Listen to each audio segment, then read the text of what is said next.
are. And the word was true in one of the great conflict, but he understood the word and had an understanding of what had appeared. In those days, I, Daniel, had been mourning for 3 entire weeks. I did not eat any tasty food, nor did meat or wine enter my mouth, nor did I use any ointment at all until the entire 3 weeks were fulfilled. On the 24th day of the first month, while I was by the bank of the great river, that is the Tigris, I lifted my eyes and looked, and behold, there was a certain man dressed in linens, whose loins were girded with a belt of pure fine gold of Uphaz. His body was like beryl. His face had the appearance of lightning. His eyes were the flaming torches. His arms and feet like the gleam of burnished bronze, and the sound of his words like the sound of the multitude. Now I, Daniel, alone saw the vision that appeared, but the men who were with me did not see the vision that appeared. Nevertheless, a great terror fell on them, and they ran away to hide themselves. So I alone remained and saw the great vision that appeared, yet no might remained in me, for my outward splendor turned to a deathly pallor, and I retained no might. But I heard the sound of his words, and as soon as I heard the sound of his words, I fell into a deep sleep on my face, with my face to the ground. Then behold, a hand touched me, and set me shaking on my hands and knees. And he said to me, O Daniel, man of high esteem, understand the words that I am about to speak to you, and stand upright, for I have now been sent to you. And when he had spoken this word to me, I stood up trembling.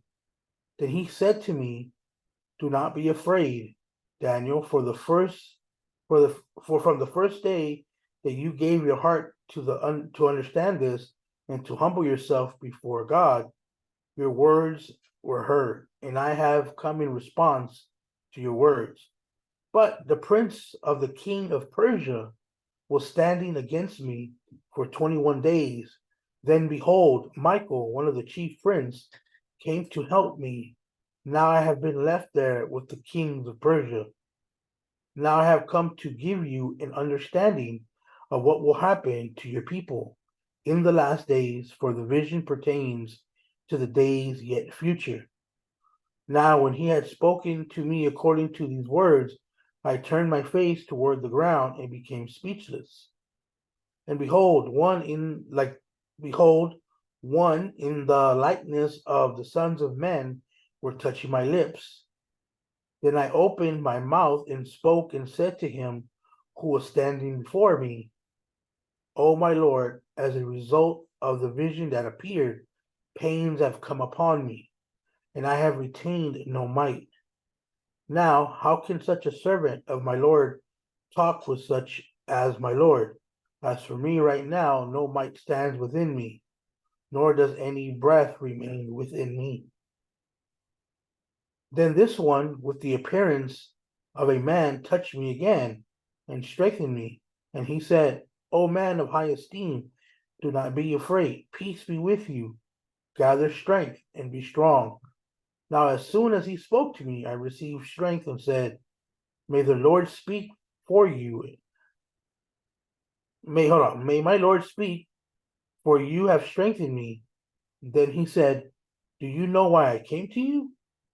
But I shall now return to fight against the prince of Persia. So I am going forth, and behold, the prince of Greece is coming. However, I will tell you what is inscribed in the writings of the other translations say the book of truth. I actually don't like this translation. It should be the book of truth. Now there is no one who exerts strength with me against these forces, except Michael, your prince. And I, the first year of Darius the Mede, stood to strengthen and to be a fortress for him. And then chapter 11 is the actual like I said, it's all together and it's more visions going on. And that one we're going to see, he's actually talking about Greece that's going to be coming. So this chapter is somewhat difficult because the angel that appears is not named, with the exception of Michael. We don't know per se if it's the angel Gabriel from previous chapters, and some will actually say that it was a Christophany, a pre-incarnate Christ, but it could also be 2 or 3 different angels that are appearing, because like I said, there's no name to them, so it's kind of weird. So let's see if we can try to break this down. All right, let's start back in verse 1. So this was the 3rd year of Cyrus, the king of Persia, right? When this was revealed. So remember, Cyrus would be the king that eventually made the decree to allow the Jews to go back and rebuild the city and temple. So this was the 3rd year of his reign when this specific vision started to happen. Cyrus, king of Persia, he was one of the greatest conquerors in the world. The only one that would obviously top him would probably be Alexander the Great, which is from Greece. So let me read out of Ezra chapter 1, verses 1 to 4. Like I was saying, he's the one that God ordered to give him that decree to let the Jews go back. And it says, now the 1st year of Cyrus, king of Persia, in order to complete the word of Yahweh from the mouth of Jeremiah, Yahweh stirred up the spirit of Cyrus of Persia, so that he had a proclamation passed throughout, or a decree, proclamation or decree, passed throughout all his kingdom, and also put it in writing, saying, thus says Cyrus, king of Persia, Yahweh, the God of heaven, has given me all the kingdoms of the earth, and he has appointed me to build him a house in Jerusalem, which is in Judah. Whoever there is among you of all his people, may his God be with him. Let him go up to Jerusalem, which is in Judah, and rebuild the house of Yahweh, the God of Israel. He is the God who is in Jerusalem. So everyone who remains at whatever place he may sojourn, let the men of that place support him with silver and gold, with goods and cattle, together with a free will offering for the house of God, which is in Jerusalem. Then the next section is going to be verses 2 to 3. Now we see that Daniel is mourning here. It says, in those days I have been mourning for 3 weeks. So it was a 3-week fast and mourning. He didn't eat. He didn't drink anything. And in this part where it says, I did not use any ointment or whatever, in a sense, you could say he wasn't even showering or taking care of himself, his hygiene. That's how bad it was. So these were all signs of mourning that Daniel was experiencing. So a little background history of what was going on in this time. This was around the time of the Passover and the Feast of the Unleavened Bread. Cyrus had issued a decree allowing the Jews to return home to Israel, Jerusalem. Unfortunately, the number who returned was small, and opposition arose almost immediately to the rebuilding of the programs. Daniel was not there. Daniel remained in Babylon. Remember, Daniel was very old, so he wasn't the first part of the first group that went. And if you read Ezra and Nehemiah and all those, you'll see those books tell you about the Jews going back to Jerusalem and all the opposition and all the stuff that they had to go through in order to try to rebuild the temple and the city, and it was just going bad for them. Daniel had received reports from the homeland, so his heart was heavy. So he went into mourning for 3 weeks. Like I said, Daniel was very old by that time. He chose not to drink, eat, or even groom himself. Then we're going to see in verses 4 to 6, Daniel starts talking about another vision that he saw, right? So this was, he went to one of the rivers, Tigris, and he says, I lifted up my eyes and looked, and behold, there was a certain man. So remember, a lot of the times when it says man like that, they give that name to an angel. And then he goes on to describe what he was wearing, his clothes and his body parts. So remember that the Tigris and the Euphrates are one of the two great rivers in the Mesopotamia, and Tigris River was in the northeast part of Babylon. So in verse 5, where he talks about loins and girded, loins means upper and lower abdominal regions, and the region near the hips, kind of where the reproductive organs would be at. And then where it says girded, the definition is to encircle or bind with a flexible band, such as a belt. So this man Daniel sees a man who has a belt around his waist or near his hips that is made of pure fine gold. And then we see Daniel is describing what this man looks like. Where it says in verse 6, white linen is typically clothing for priests, right? And then we see that there's 5 features that Daniel describes, that his body is like crystallite, that his face is like lightning, that his eyes are like torches, his limbs are bronze, his voice is like a great multitude. All of this can also be found, interesting enough, the same descriptions or similar to the creatures that bear the chariot throne in Ezekiel 1 verses 4 to 21. And we see some similarities in John's description of Christ in Revelations 1, 14 to 15.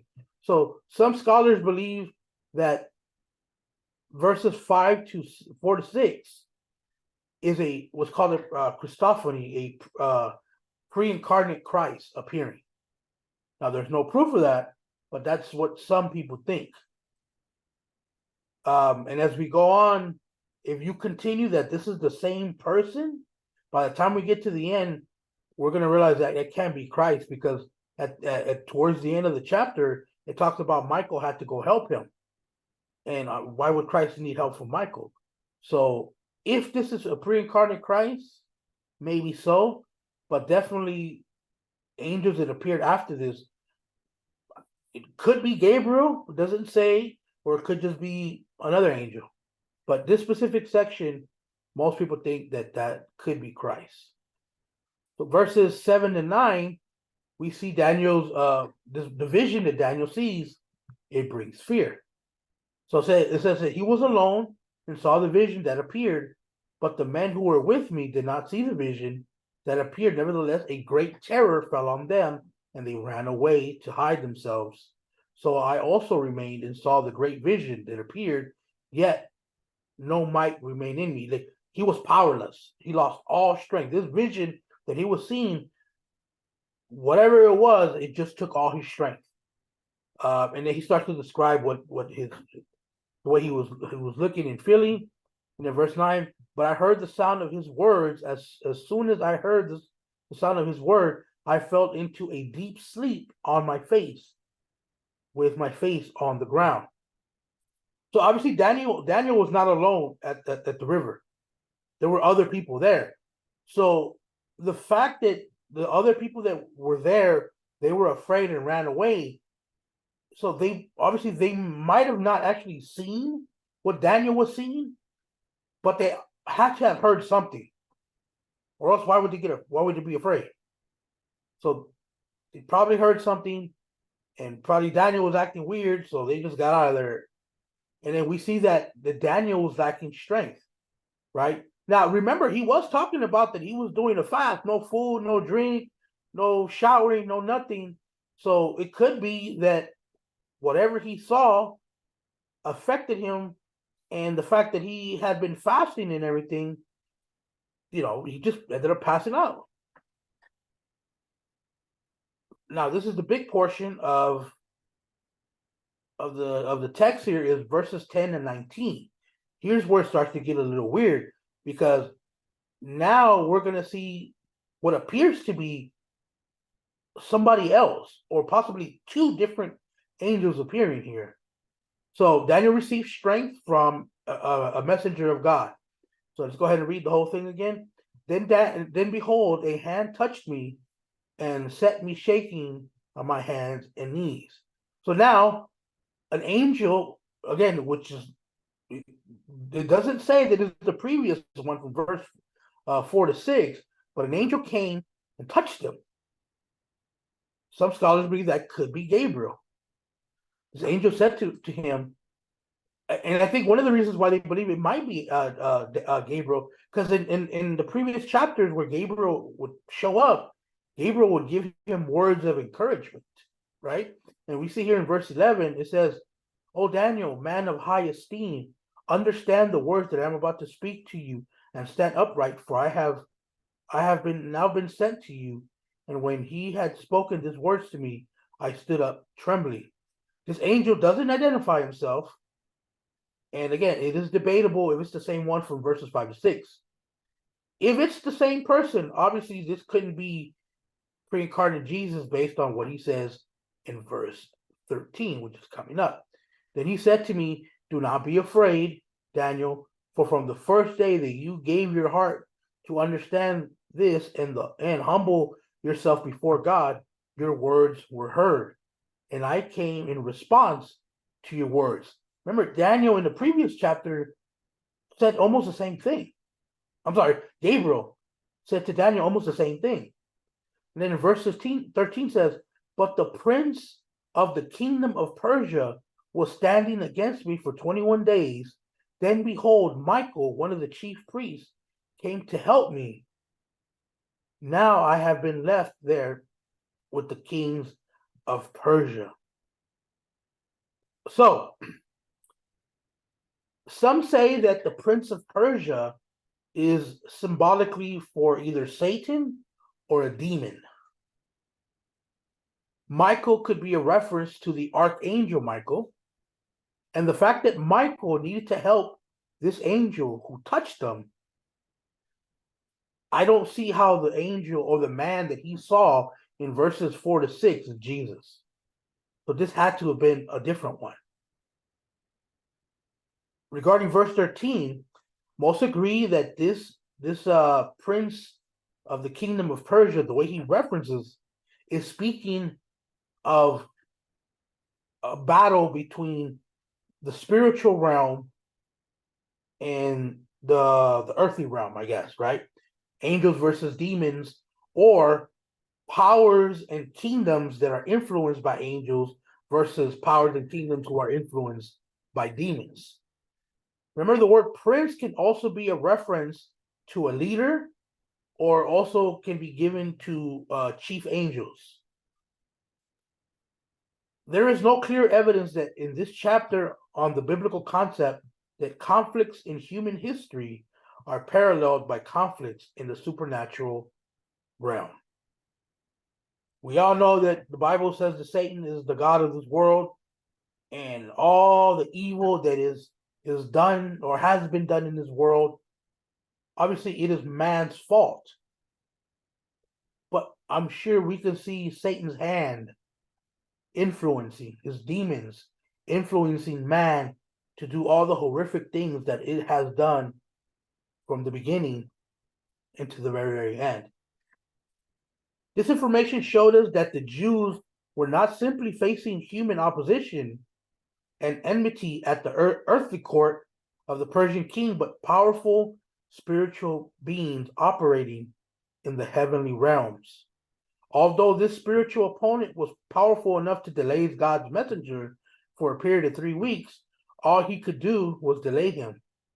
When Michael, one of the chief princes, an angel, came to help him, the angel was finally able to complete his journey and bring the message of encouragement to Daniel.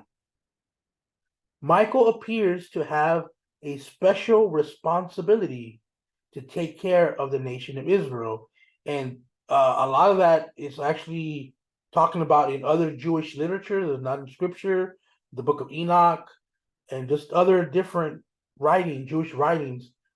I guess the belief was that Michael was the angel that was in charge to take care of Israel. But we do see that in scripture that Michael is referenced as an archangel in Jude 9 and Revelation 12:7. Okay, move on. 14. Now I have come to give you an understanding of what will happen to your people in the last days, for the vision pertains to the days of the future. So this angel who came to Daniel, it is regarding the Jews in the last days. You know, one thing that I've been studying is, I said this before, that words or phrases do not mean the same in every single book and every part of the Bible. The context of what you're reading gives the meaning to the word or phrase. Most of us have this habit of, when we see the last days, we automatically think our future, towards the end before Christ comes. But that has absolutely nothing to do with the context here. It is not the end of the world. This is not the second coming of Christ. He is talking about the last days that refers to the Jews. And I will argue that the last days regarding the Jews had to do in the first century. In 70 AD, when the temple was destroyed, when the Jews were massacred, in 70 AD, the end of God's covenant with Israel, the end of them being God's people. And that's when the church in Christ in the new covenant takes on full effect. So we just got to be very careful when we read these last days, because we have to remember, keep it in context, who's writing, who's the audience, and things like that. So even when in the New Testament talks about the last days, don't automatically assume it's the second coming of Christ. Let the context demonstrate what they're actually talking about. All right, in verse 15, now when he had spoken to me according to these words, I turned my face toward the ground and became speechless. Daniel responds to the angel, he was just speechless, right? And behold, now check. So now there's an angel talking to him, but when it touched him, now check this one out. Who is this guy? And behold, one in the likeness of the sons of men, again, another phrase for angels, was touching my lips. Then I opened my mouth and spoke and said to him who was standing before me, O my Lord, as a result of the vision that appeared, pains have come upon me, and I have retained no might. It appears that now another angel has appeared, and this time this angel touched his lips. Sons of men or something like that is usually given to some human-like figures. Because remember, most of the time, the reference to angels, they call them men, or they look like men because they have some human-like figure. Daniel is telling his angel that how these visions have affected him. But the question is this the same angel from verse 5 to 6? Is this the same angel from verse 10 who touched him? That's where it gets a little difficult, because it's saying it kind of, and behold, one in the likeness of the sons of man was touching my lips. Then I opened my mouth, right? So when we read that, it doesn't kind of seems like he's talking about somebody else, not the one that he was just talking about in verse 10 to 15. So that's where it gets really difficult here. And then verse 17, now how can such a servant of my Lord talk with such as my Lord? As for me right now, no might stands with me. So again, he has no energy, he's worn out, and all these visions got him all jacked up, and he doesn't even know how to respond to this angel. And then we see in verse 18, then this one with the appearance of a man touched me again and strengthened me. So whoever this angel is, touches him, now gives Daniel strength. But we don't know who this angel is. We don't know if this is a separate angel. but it's an angel. Verse 19. And he said, O man of high esteem, do not be afraid. Peace with you. Gather strength and be strong.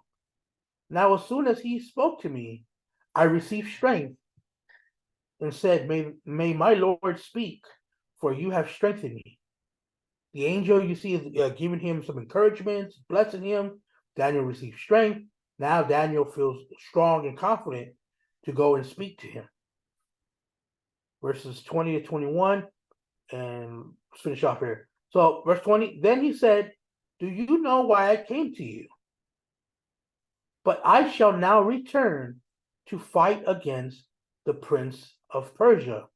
So I am going forth, and behold, the prince of Greece is about to come. So remember, the angel previously was saying he was coming to reveal to him what was going to happen to the Jews. So in that sense, I can kind of see how this angel might be the one from verse 10. But again, it's possible that there's another one. Very tricky. Right? So the angel asks us a question, but then he says he has to go leave to go fight the prince of Persia. So again, as we talked about earlier, that could be some symbolism for Satan or a demon or demons that are influencing that kingdom to do anything evil that they're doing. And then he tells Daniel that the prince of Greece is about to come. And remember, we studied all through Daniel, there are 4 major kingdoms. The first one was Babylon. Then the second one was the Persian Medes. And then the third one up was going to be the Greeks, which is the next one. And we're talking about Alexander the Great. And then the final one would be the Romans. So we're seeing now that it went from Babylon to the Persian Medes. And now he's talking about that the Greeks are coming. Right? They were up next. Verse 21. However, this is a very interesting last 2 verses here. So, however, I will tell you what is inscribed in the writings of truth. Like I said, the other translation, I like it better, where it says in the book of truth. Now there is no one who exerts strength with me against these forces, except Michael, your prince. So now he calls the prince of Persia and the prince of Greece is going to come forces. So in that sense, I could see how that makes it more believable that it could be some sort of a spiritual warfare, demons going at it with Michael. And then it says, now I, in the first year of Darius the Mede, I stood to strengthen and be a fortress to him. Okay, so verse 21, so it speaks of this book of truth. And it's saying that no one other than Michael has the strength or courage to support whoever this angel is against the prince of Persia in Greece. Whatever demonic forces are influencing them. Now, about this book of truth, here's some little background information. This book has been compared to what the Babylonians had, which was called a tablet of destinies, which was considered to contain and dictate the course of history and the cosmos. It's not sure if this book is something literal or is this a symbolic meaning. This book presumably contains, the book of truth, presumably contains the course of history that is to be revealed. A book that God has, that from the first day of creation to the last day, history has been written out. It's possible. Interesting enough, though, outside of this passage, nowhere, and I mean absolutely nowhere else in the scriptures is this book ever mentioned. The only time we've heard of the book of life and stuff like that, but that's the names of people who are going to be saved and stuff like that. But this specific book of truth that outlines everything that's going to happen in human history, this is the only time that is mentioned. And he was saying that this specific angel was the one who was ministering and strengthening Darius, who was the king before Cyrus when he was enthroned. Right? And then obviously chapter 11 is going to actually continue with, we're going to see the king of the north and the king of the south, and one of them is going to be Greece. So that's for next week. So, I know it was very interesting. Like I said, we don't know if that's Jesus who was in verse 5, if it's the same angel from verse 10 and down, or the two different angels. Was it Gabriel? Again, there's no name. I'm inclined to believe that at least one of them could have been Gabriel because the language is similar. But again, this angel is not being named. So where do we see Jesus in this chapter? It is possible that verse 5 and 6 could have been a pre-incarnate Christ. It's possible. But definitely anybody after verse 6 was not Christ. Here's a quote that I found. This is the God who strips us from our strength, that he may become our strength.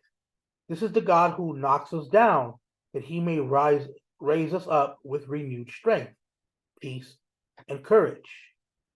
Our God often knocks us down to show us who we are without him. And our God raises us up to show us what we can be in him. There is pain in the process, but joy comes in the morning. So practical applications.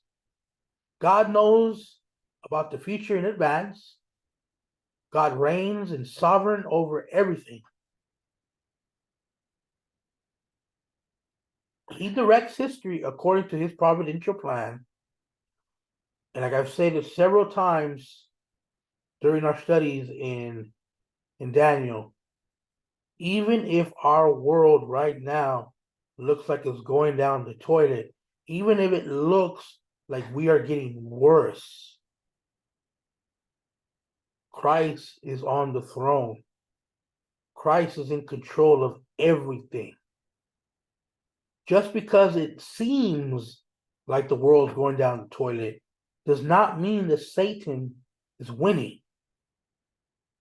Christ is allowing things to happen on earth for a purpose. But remember, he's in heaven now, one by one, slowly destroying all his enemies. The Bible talks about the gospel is going to be preached. It's going to grow. How that works, I don't know.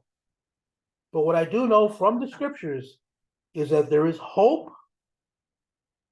for the church and his people, and the people, that the church is going to grow, that the church is going to win. But in the midst of the growth of the church, in the midst of the gospel being spread throughout the world, there's going to be chaos. Remember, Satan knows he has limited time. So as our faith, our church, our people come to faith and they're growing, Satan is just going to try to make this world counter him. So it's going to be a spiritual war, like we see here that's going on. There is going to be a spiritual war.